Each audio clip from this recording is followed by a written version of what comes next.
It was the kind of night when the world should have been silent, when every sound outside makes you tighten your grip on the blankets. But for one woman, that silence shattered at 2 a.m. with a crash that shook her walls and her heart. Strangers in uniform stormed through her door, their presence heavy with power, their motives unclear. She wasn't a criminal. She wasn't a threat. Yet in an instant, her home became a battlefield. And before the night was over, they would discover something hanging on her wall that would stop them in their tracks. What could silence them so quickly? Her name was Maya, 32 years old, proud of the life she'd built and fiercely independent. By day, she worked long hours in a government office, a job she'd earned through discipline, late nights of study, and a determination to prove herself in a world that often underestimated women who looked like her. By night, she found comfort in the little rituals of home, a cup of chamomile tea, a stack of books on her nightstand, framed photos of her family reminding her where she came from and why she pushed forward. The neighborhood was quiet, almost ordinary. Streetlights threw stripes of amber across her living room floor. She had chosen this place because it felt safe, somewhere she could finally breathe without looking over her shoulder.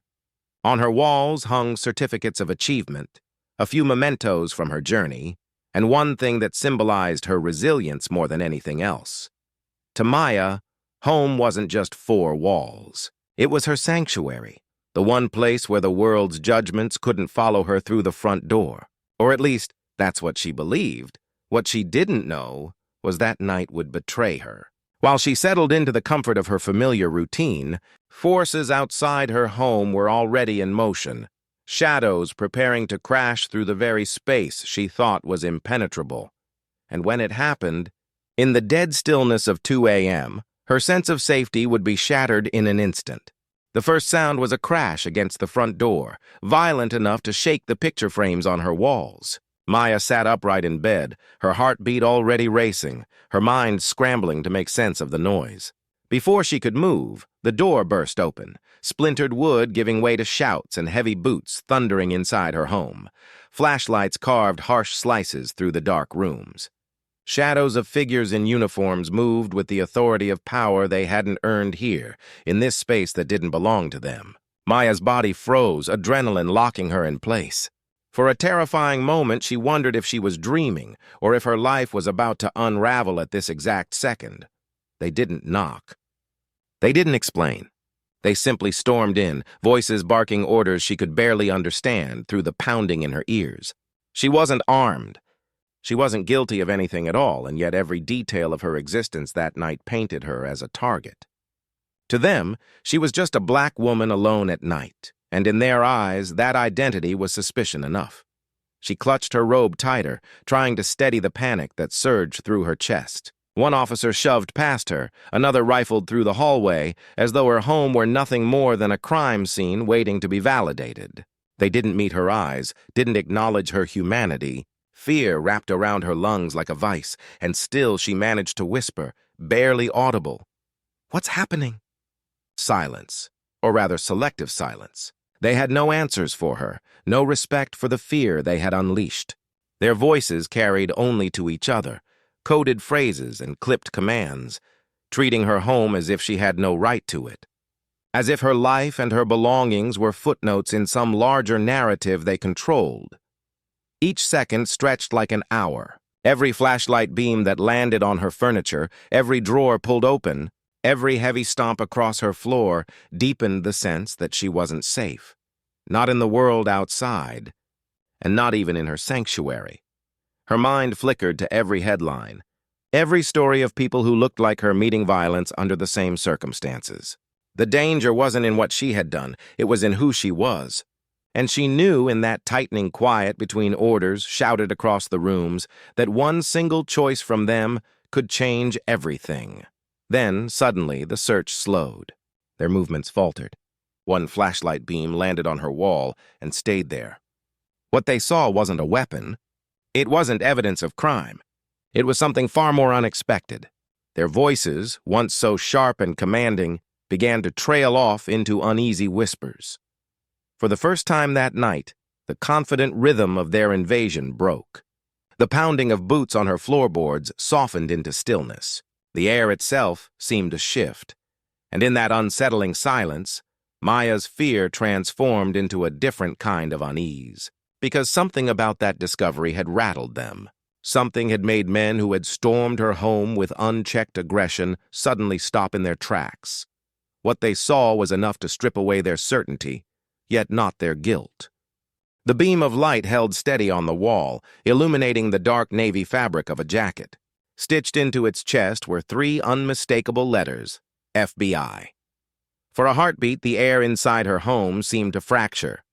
The officers, who only moments before had thundered through her life with unshakable certainty, froze. Their mouths, once quick to issue orders, fell silent.